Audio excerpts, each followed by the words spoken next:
soy de un pueblo, yo crecí en un pueblo pequeño, pues trabajaba en el campo y pues las plantas, cajal era una grande, dan semillas y luego las semillas caen al suelo y dan otras plantas. Entonces eso es el mensaje que quería transmitir hoy. Y los frutos, ¿no? Las semillas dan frutos, hay iniciativas, hubo iniciativas muy importantes que se han plasmado en instituciones pues de la relevancia, por ejemplo, del Instituto Cajal, ¿no? ¿Qué vamos a decir del Instituto Cajal? Que ha sido la columna vertebral de la neurociencia española durante los años más duros y todavía hoy. El Instituto de Neurociencias de Alicante y otros tantos, ¿no? Luego los mencionaré un poco. Y por supuesto el centro que tenemos en el País Vasco, el centro Achúcarro, que digamos sería el árbol de una de las semillas de cajal que fue Nicolás Achúcarro. Y finalmente un apunte también de que la neurociencia sigue viva.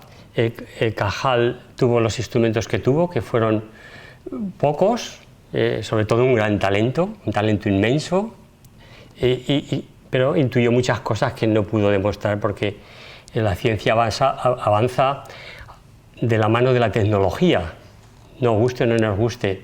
Para investigar algo tan complejo como es el cerebro tenemos que meternos dentro, hacerlo de una manera lo menos invasiva posible y eso requiere tecnologías que van mucho más allá del método básico y elemental que utilizó Cajal y que tanta información dio y que sigue siendo útil hoy. Y Cajal es un gigante de la humanidad, ¿no?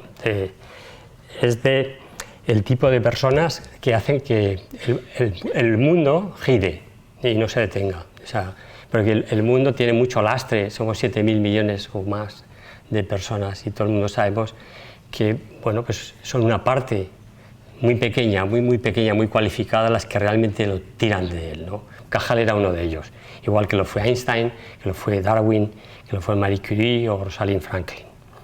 Y su tríada imbatible fue un talento descomunal, una pasión absolutamente desbordada y un esfuerzo que duró pues, casi 80 años, porque los pasó trabajando y todo ello con algo muy básico, era un microscopio que hoy cuando vemos ese microscopio, lo hemos visto en varias imágenes, mueve al candor, dice, cómo por ese agujero,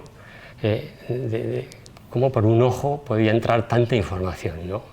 Como por un haz de luz tan simple se pudo imaginar un mundo tan diverso y tan complejo como el del cerebro. Bueno, pues obviamente se lo debemos a su talento, ¿no? Y luego una técnica de la época que era revolucionaria, que era el método Golgi. O sea, el método Golgi es lo que todo el mundo aprendimos en mi generación, lo primero, hacer en el laboratorio. Es decir, que era básicamente dos soluciones, ¿no? Dicromato potásico, que tenía un color bonito, anaranjado, muy chulo, si te caía te manchaba o te dañaba la piel, y luego nitrato de plata. Entonces cuando los mezclabas formaba un precipitado que marcaba de forma mágica pues, las células que luego nos dibuja también Cajal. O sea, más simple imposible. Muy importante esto también, ¿no? Para los más jóvenes sobre todo. Ahora que todo es tan sofisticado, ahora que si no se habla de ómicas ya parece que no hay biología, ahora que pasa todo eso, la naturaleza es simple, es simple. O sea, son muchos millones de años de evolución y es simple. O sea, utilicemos la simpleza, aunque suene mal la palabra, y el sentido común. Cajal lo tenía a las puertas. Y luego hay otra cosa que a mí me parece que es uno de los fuerzas directrices más importantes que puede tener un científico, y es la curiosidad. Es decir, uno tiene que ser curioso por naturaleza y preguntar cosas, ¿no? Esa curiosidad que tienen los niños, que preguntan cosas y dicen, ¿qué tontería es esta, no? Ojo, qué tontería es esta, ¿no? O sea, ¿por qué la luna no se cae del cielo, no? O sea, claro, un niño pregunta eso, es natural, ¿no? O sea, está acostumbrado a que los juguetes se le caen y se caen al suelo, ¿por qué no se cae la luna? Ese tipo de preguntas tan básicas, esas preguntas que en un seminario por gente muy prestigiosa, tal, los más jóvenes no se atreven a preguntar, esas son las que hay que preguntar, ¿no? O sea, ¿por qué? ¿O cómo? ¿No? O sea, está todo abierto, conocemos todavía muy poco. Era un artista excepcional, fue un fotógrafo de vanguardia, le apasionaba la fotografía, le apasionaba retratar el mundo, ¿no? En algún sitio. Como no había fotomicroscopios, pues lo retrataba a base de dibujos, y además era un grandísimo dibujante, ¿no? Sus dibujos son auténticas obras de museo, ¿no? Podrían estar en el Prado perfectamente, una sugerencia para el legado Cajal, ¿no? ¿Por qué no ponerlo? Hay una sala para Velázquez, hay otra para Rembrandt, para Goya. O sea, Cajal podría tener una perfectamente, ¿no? Los grabados de Cajal, ¿no? Se me ha ocurrido ahora sobre la marcha, no lo había pensado. Se adelantó a su época, o sea, está claro, era un vanguardista en el sentido literal de la palabra, y mientras sus coetáneos se ocupaban en decir si eran churras o merinas, pues él dice, joder, aquí hay células, forman un tejido, tendrán que comunicarse, algo de sentido común, ¿no? ¿Por qué no se les ocurrió antes a los demás? Bueno, pues un día se tiene que ocurrir a alguien, ¿no? Y fue Cajal. Y bueno, pues establece una conversación, y es lo que llamamos comunicación sináptica, que empieza por que nos vemos o nos movemos y transmitimos órdenes a nuestro cerebro que se elaboran de una manera u otra, se registran y luego se traducen en lo que quiera que sea. Cajal y Golgi estaban mirando lo mismo, exactamente lo mismo, pero veían cosas distintas. Este era su laboratorio. Ya hemos dicho, un método, el método Golgi.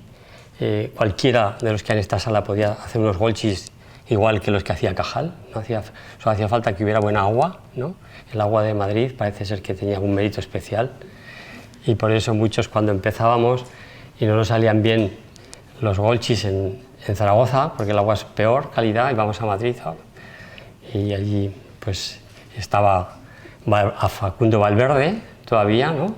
que casi nunca hablaba, decía hola, seguía dibujando.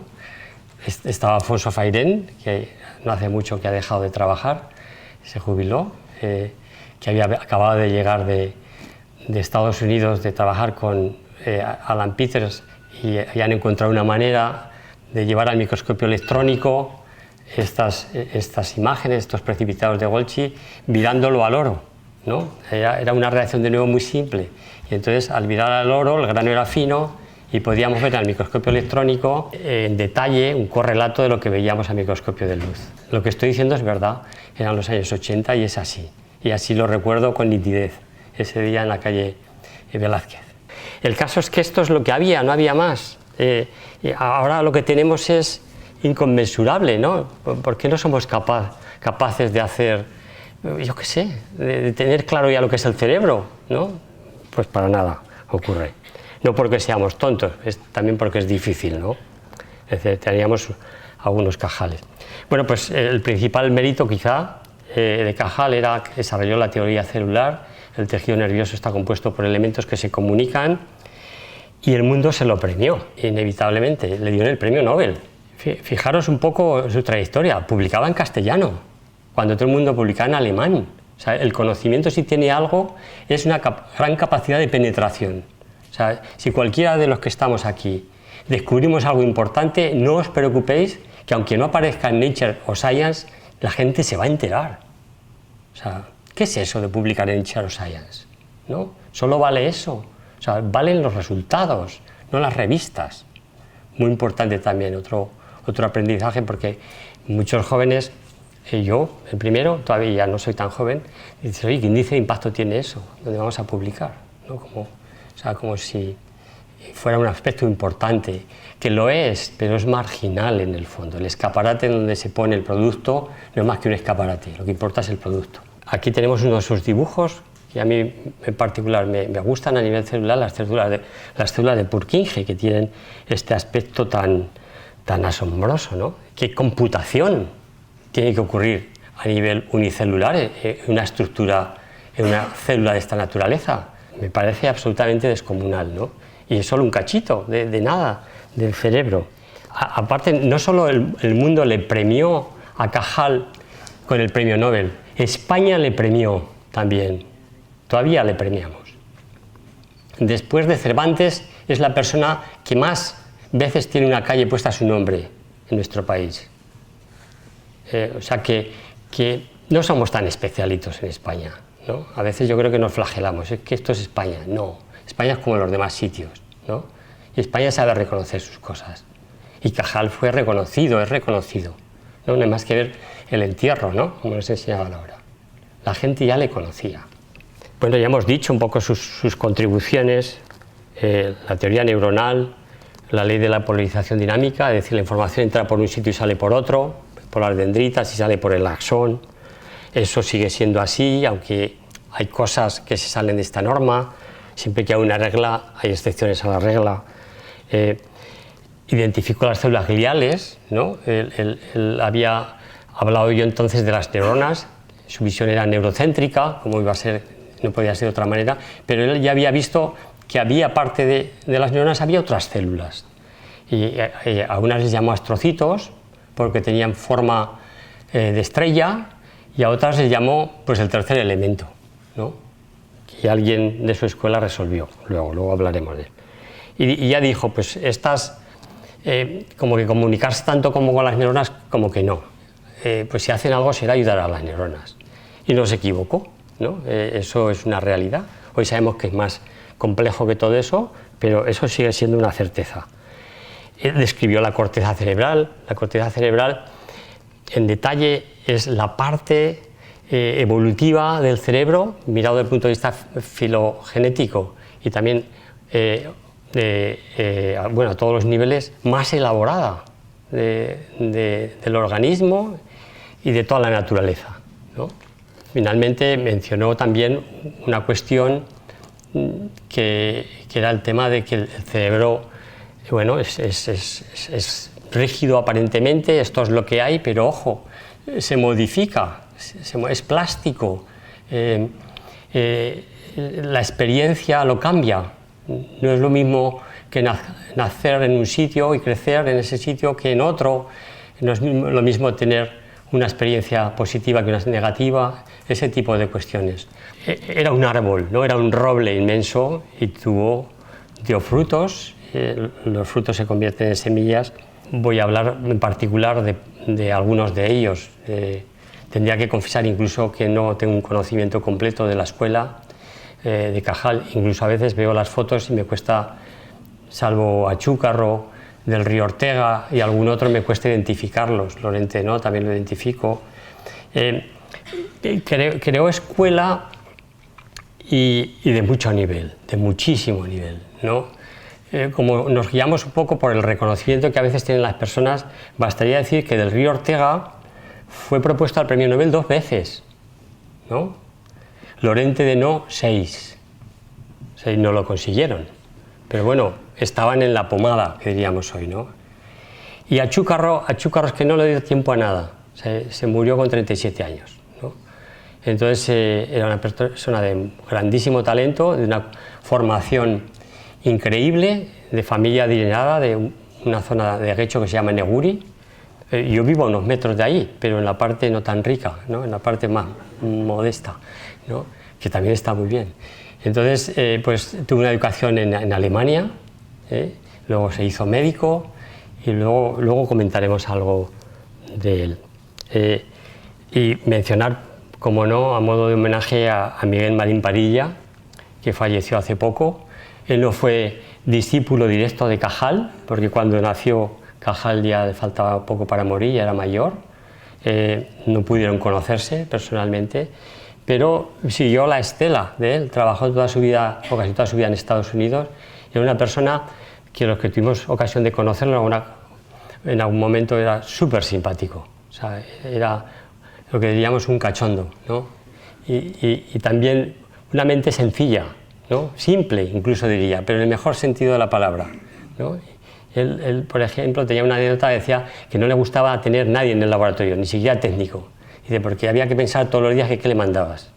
Y eso para él era muy complicado. Prefería enviar sus preparaciones a su manera. En concreto, esto es una imagen icónica del maestro con los alumnos, ¿no? Achúcarro tiene aspecto ahí un poco de ser un poco pelota, ¿no? De ser como sonriéndole ahí. Achúcarro es el de la barba, el moderno de las gafas, del medio, este. Entonces, los demás no los sé identificar. Y yo creo que el de la derecha es Lorente de No, y este creo que es La Fora, pero bueno, da igual. También tuvo discípulas, ¿no? Y aquí aparecen dos de ellas, Carmen Serra y Ketty Levi, de las que no se ha hablado demasiado, ¿no? Era otra época, ¿no? Pero había una representación de científicas, discípulas de él. Del Río Ortega puso nombre al tercer elemento.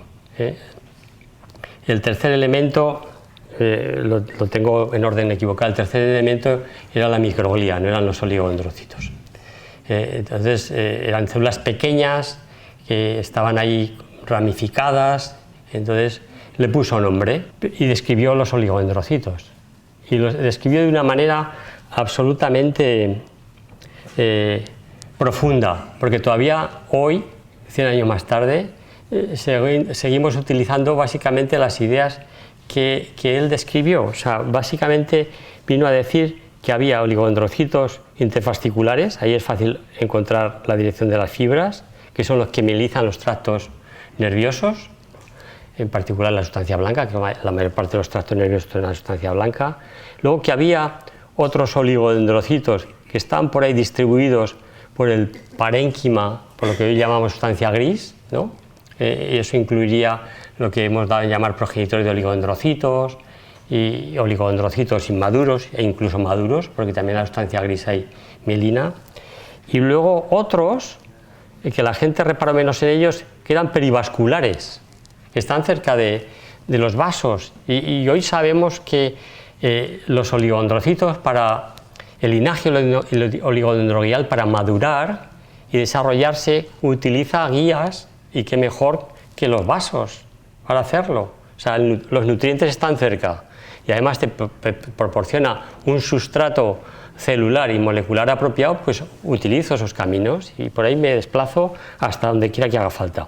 Y luego descubrió otro tipo, que este sí que es enigmático, los oligodendrocitos perineuronales. ¿Qué narices era eso? O sea, los que hacemos o hemos hecho microscopía electrónica en algún momento, los vemos pegados a los somas neuronales. Muchas veces los confundimos con microglía, porque también son pequeños, son electrondensos y están ahí, nadie sabemos para qué sirven. Hace poco, en un congreso importante en nuestro campo de células gliales, que es cada 2 años, este año fue en Berlín, hubo una americana que es líder en el campo hoy, en oligodendroglía y otras cuestiones, que puso una imagen de un neuropatólogo alemán de los años 20 en la que veía que los glioblastomas de inicio empezaban a formarse o formaban a veces imágenes perisomáticas en torno a las neuronas. Entonces se me ocurrió y luego le escribí un correo electrónico. Bueno, hice una pregunta en aquella plenaria. Dice, ¿no serán esas glioblastomas se habrán originado en aquella población que describió del Río Ortega, que llamaba oligodendrocitos perineuronales? Ella dijo, buena pregunta, igual. Bueno, es un tema abierto, ¿verdad? Pero ahí está. Lo que parece obvio es que, siguiendo con la idea de Cajal, es que ese tipo de células gliales perineuronales o perisomáticas probablemente lo que están haciendo es también alguna función nutritiva o nutricia, ¿no?, del soma. ¿Quién lo sabe?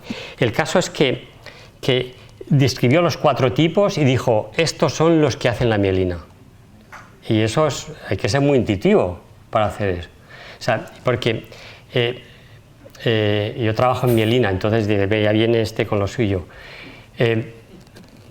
Pero quizá me daréis la razón de que tiene importancia. O sea, la mitad del cerebro humano, prácticamente la mitad del cerebro humano, es mielina. O sea, tenemos más de medio kilo de mielina en nuestras cabezas. Y ahí surgen muchas preguntas, ¿no? Hay misterios encerrados que tratamos de estudiar de alguna manera en nuestro laboratorio ahora.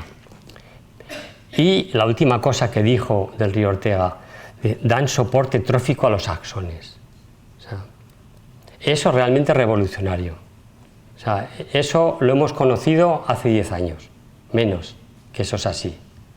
Entonces solo podíamos saber, o mucho después de lo que dijera esto, que hacían un envoltorio, es membrana plasmática al fin y al cabo y del oligodendrocito, que da muchas vueltas y que forma una vaina que llamamos de mielina, ¿no? Y que tiene importancia para que la transmisión del potencial de acción no ocurra en modo tortuga, sino que vaya en plan canguro, a saltos, ¿no?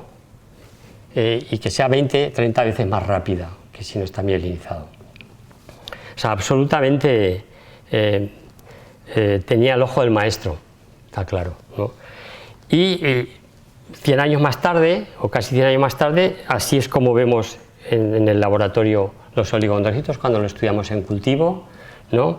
Y así es como las ómicas aplicadas a estas ideas han caracterizado a nivel molecular los distintos tipos oligodendrogliales. Y ahora entendemos que en vez de 4 hay 12, pero dicho lo cual habría que decir que realmente siguen siendo prácticamente 4, porque todas estas siglas que hay entre medio no son más que oligodendrocitos en proceso de maduración y que realmente no constituyen un tipo diverso. Otra cosa es que tengan un sello, una firma molecular transitoria diversa, ¿no? Hoy vemos los oligodendrocitos en el laboratorio, pues como podéis ver aquí, esto en cultivo, los podemos teñir con marcadores, ¿no? Y esto en tejido, en el nervio óptico en concreto, pues vemos los típicos tipo 1 que decía antes, que describía del Río Ortega, interfasciculares, que son los que mielinizan. Y cuando miramos en el microscopio electrónico, pues encontramos en los cortes longitudinales, pues estas vainas de mielina, en los transversales, pues los axones forrados literalmente de mielina, y luego nos haremos alguna pregunta sobre ella. El caso es que el tercer elemento del Río Ortega le puso nombre al tercer elemento de Cajal, que era la microglía, y que no es otra cosa que estas células que vemos aquí, en una tinción histológica en un Golgi, que pone de manifiesto mejor esas células, pues son células pequeñas y que tienen actividad macrofágica y que hoy sabemos, por estudios hechos en nuestro centro, que tienen múltiples funciones, ¿no? Son la policía del cerebro, de alguna manera. Patrullan incesantemente por el tejido nervioso, tratando de detectar o tratando de asegurarse que todo está bien. Eso es lo que llamaríamos microglía homeostática, ¿no? Pero cuando hay señales de alarma, pues reacciona de una manera muy rápida, se encienden las alarmas de la microglía, es que cambia su patrón de expresión, su fenotipo cambia. Nosotros en el laboratorio vemos pues, que la microglía, cuando saltan esas funciones, esas alarmas, como por ejemplo en la esclerosis múltiple, simulada experimentalmente en modelos animales, pues encontramos pues, que cambian su morfología, como podéis quizá apreciar aquí en verde, y lo cambian en virtud de receptores que tienen la membrana para sentir esas alarmas, y en este caso concreto pues tiene un nombre, es un receptor purinérgico de ATP, que reacciona al ATP. El ATP no solo es el metabolito energético por excelencia, sino también es un neurotransmisor, ¿no? Y activa, igual que el glutámico, pues cascadas de señalización que están muy bien organizadas. Bueno, pues es un ejemplo del tiempo que ha pasado desde entonces. Y bueno, pues ese tipo de cuestiones de cómo se regula la homeostasis de la microglía, pues se pueden conceptualizar, y en este caso concreto es un ejemplo, no quiero andar en él, en esclerosis múltiple de nuestro laboratorio, en el que vemos que si se activan ciertas señales, ¿no?, en la microglía, mediadas por esos receptores que hemos mencionado, pues la microglía adquiere un fenotipo reparador, ¿no?, y si se bloquean, como ocurriría aquí, pues un fenotipo proinflamatorio, pues que cronifica la inflamación, y la inflamación es una respuesta buena de cualquier tejido y organismo, pero tiene que ser transitoria. Si se cronifica, se perpetúa una situación anómala. Si es transitoria y dura mientras el proceso regenerativo se arbitra, entonces es perfecto, es lo normal, para eso tenemos. Y bueno, pues esa respuesta hace que en el caso de la esclerosis múltiple, pues que se favorezca la reparación de las lesiones o que esas lesiones se cronifiquen y no se reparen. Bien, Nicolás Achúcarro, ¿no? Yo creo que este titular lo define, al menos en mi opinión. Era un genio, probablemente ha sido una de las personas de mayor altura intelectual que ha dado el País Vasco, ¿no? El País Vasco es bueno en determinadas cuestiones, en la cocina, en muchas cosas, ¿no? Y yo no puedo hablar más que con cariño del País Vasco porque mis hijos son vascos. Él se formó de una manera excepcional para su época. Su familia tenía medios, toda su familia son intelectuales de alto nivel. Digo son porque algunos todavía viven. El que no era arquitecto era oftalmólogo, fueron muy influyentes en la sociedad bilbaína y también de Neguri y de Guecho, donde residía la familia y ha tenido la casa hasta hace poco, en la que han aparecido pues, objetos de valor que un sobrino suyo, que todavía vive, sobrino nieto, y que es un gran pianista, se llama Joaquín Achúcarro, probablemente todavía está en activo, todavía con 80 y pico años sigue dando conciertos multitudinarios, y que tiene fijada su residencia en Dallas, aunque vive en el barrio donde yo vivo, y además tiene la fortuna de vivir en una calle que lleva su nombre, calle Joaquín Achúcarro, ¿no? Pues este señor, cuando supo la iniciativa que estábamos teniendo para abrir este centro, pues se puso en contacto y todo lo que aparecía de Nicolás pues nos lo iba pasando y ahí lo tenemos en vitrinas en el centro. Y el caso es que, fijaros, Achúcarro era un chaval, veis la foto, ahí está nada más y nada menos que con Alois Alzheimer, ¿no? Le fue a visitar, yo creo que estaba en Múnich, ahora no recuerdo, Alzheimer, no hacía mucho que había descrito la neuropatología de la enfermedad, la paciente aquella famosa, que hemos visto tantas fotos, pues que la enfermedad tenía pues unos rasgos neuropatológicos muy claros, que son pues ovillos y placas, ¿no? Entonces él le fue a visitar y mantuvo una relación interesante, porque hay un momento en que a Alzheimer le piden que se vaya a Nueva York a dirigir un hospital grande, yo creo que era psiquiátrico el hospital, y entonces le dice: estoy muy ocupado en Múnich con el trabajo, nada más me encantaría que ir y dirigir aquella iniciativa vuestra, pero os puedo sugerir a alguien que lo podría hacer tan bien o mejor que yo, y ese es Nicolás Achúcarro. Él, aunque no dio tiempo, ya impactó a sus coetáneos, incluida gente de la altura de Alzheimer, Kraepelin, ¿no?, que era el psiquiatra por excelencia de la época. Él era un patólogo más que un neuropatólogo, Achúcarro, pero le gustó trastear en el laboratorio y un día, no sé si por serendipia o por que tenía algo en la cabeza, no, probablemente fue por azar, creo que cambió el permanganato potásico por carbonato y los astrocitos se teñían mejor. Daban la reacción negra de Golgi, pues salían mejor teñidos. Entonces él puso un cierto énfasis en eso, y aquí está en un paper con un colega paisano, Gallarre, aunque en Madrid los dos, y vemos cómo nos pinta este astrocito, y cómo este astrocito, curiosamente, rodea el soma de esta neurona y cómo eso ocurre especialmente en muestras post-mortem con demencia senil.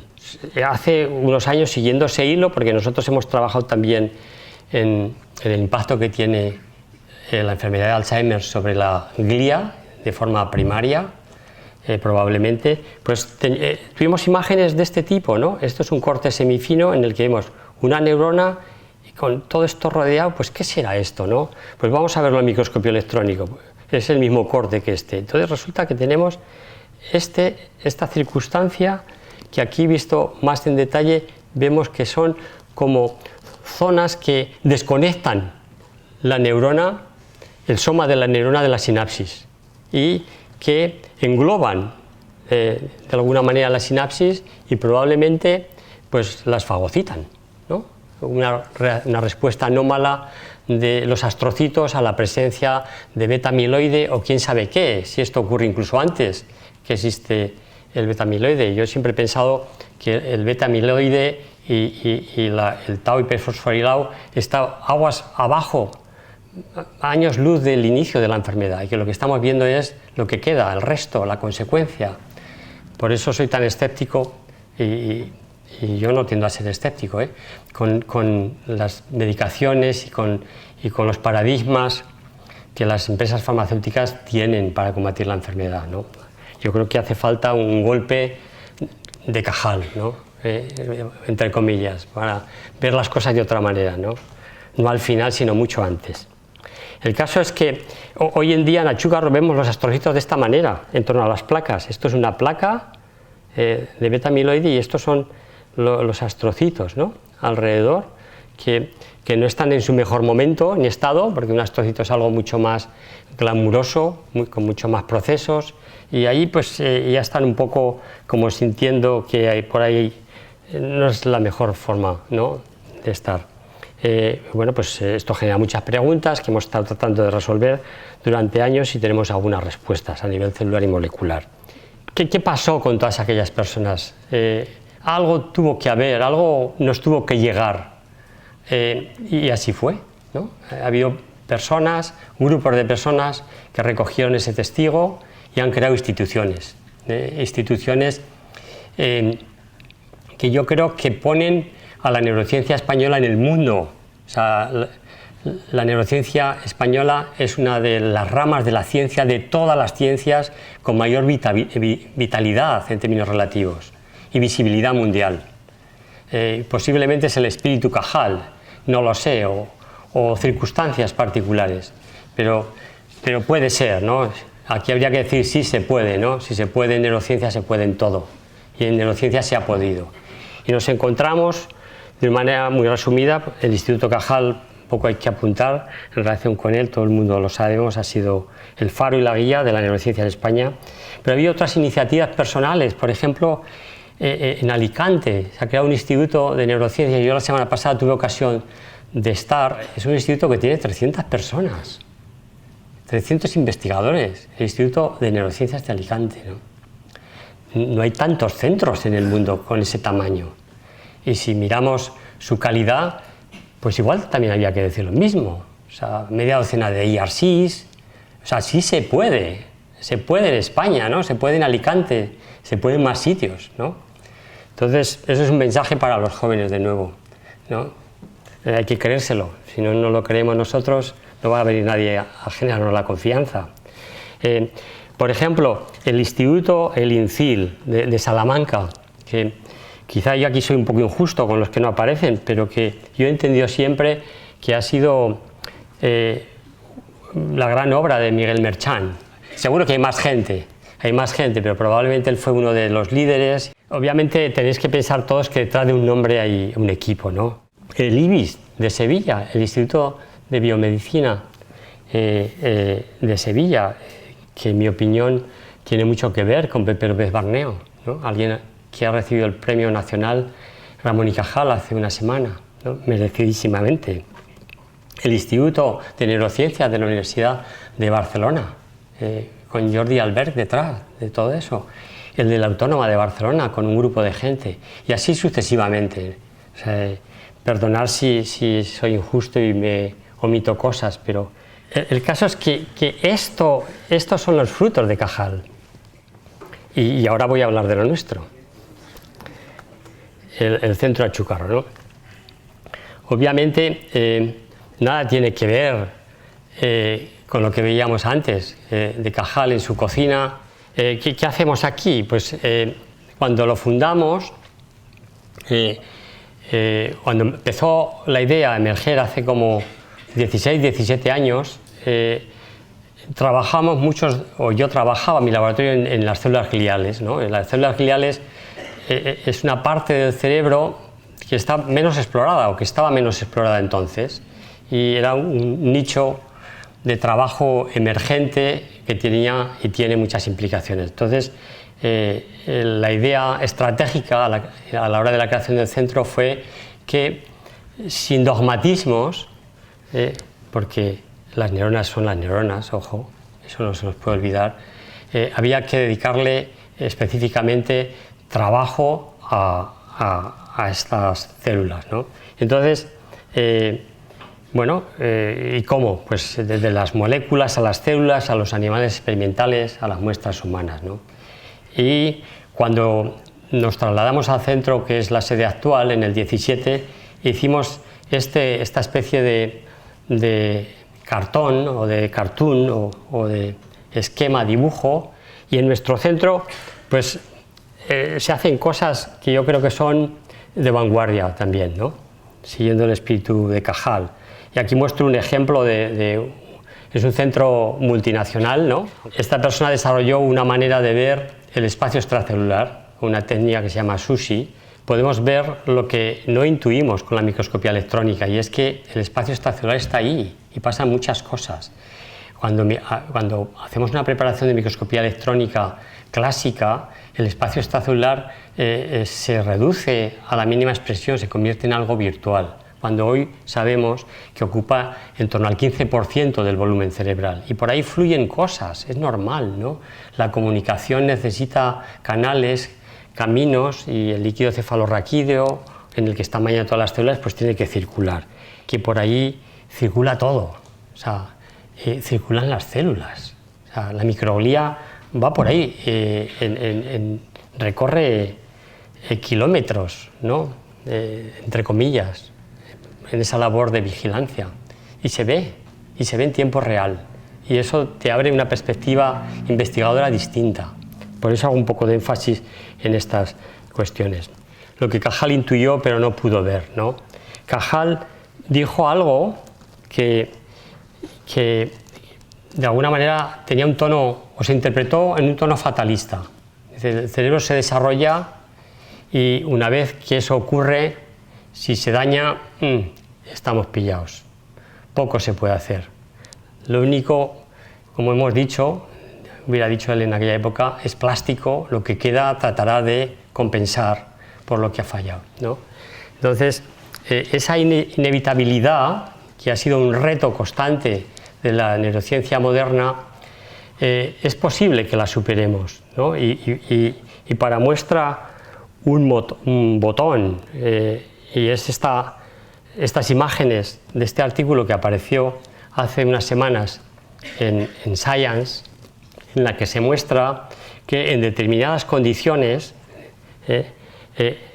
esa cicatriz que se forma en una lesión, por ejemplo, cuando se produce un corte completo de la médula espinal, con tecnología y con conocimiento se puede bypassear y producir lo que llamamos un rebrote axonal, en términos técnicos sprouting, que eso ya lo sabíamos que pasaba, que tiene consecuencias funcionales, de forma que, como dice el título, las personas que sufren ese daño medular completo pueden incluso poder dar pasos después, y eso que parece poco tiene unas consecuencias dramáticas para la persona que lo experimenta en su calidad de vida y en aumentar el abanico de posibilidades para tener una cierta autonomía que previamente podía no tener, si eso ocurre a nivel cervical, ¿no? Y hay paraplegia, tetraplegia. Probablemente intuyó que eso era difícil, quizá lo puso en un tono que lo interpretamos fatalista. A mí me cuesta creer que él fuera fatalista con eso, porque él decía que era para el futuro de la ciencia solventar ese dogma del científico, digamos. Yo solo quería mostrar algo que es puro de sentido común, ¿no? Esto es una vaina de mielina y esto es un axón. Fijaros además qué cosa más curiosa, una mitocondria al lado de la vaina de mielina, ¿no? Pegada allí. O sea, lo primero que se le puede ocurrir a cualquiera de nosotros, o sea, hay como 20 vueltas. O sea, ¿para qué? 20 vueltas para hacer un aislante. O sea, nosotros estamos acostumbrados a ver los cables que no tienen, están aislados con plástico, ¿no? Materiales especiales y tal, pero no tienen ese calibre, ese grosor, perdón. O sea, a veces un grosor que casi es comparable al del diámetro del axón, ¿no? O sea, a todas luces excesiva. Y eso, por las ideas clásicas, para que la transmisión de los impulsos sea más rápida, sea en plan canguro, no en plan conejo, ¿no? Bueno, tiene que haber algo más, ¿no? Y ese algo más ya lo anticipó Del Río Ortega. O sea, la mielina da soporte trófico a los axones, ¿no? Tuvo que pasar 100 años literal, casi, desde que lo dijo, hasta que viéramos que efectivamente la mielina actúa de vehículo de metabolitos energéticos, como el lactato, que se transportan de forma activa y que son generados en el oligodendrocito. Ese mecanismo de suministro energético al axón está regulado por la actividad que hay en el mismo. Esa actividad hace que se libere glutámico, el transportador de glucosa se trasloca a la membrana, la glucosa se puede importar, ¿no? Y se produce glicólisis, generación de lactato e inyección. O sea, está sintonizada con la demanda. O sea, muy importante, en mi opinión. Y básicamente esto es todo lo que quería deciros. Es justo que mencione las personas que han contribuido en el laboratorio, colaboradores, la gente que nos ayuda con la financiación. Muchísimas gracias por la atención.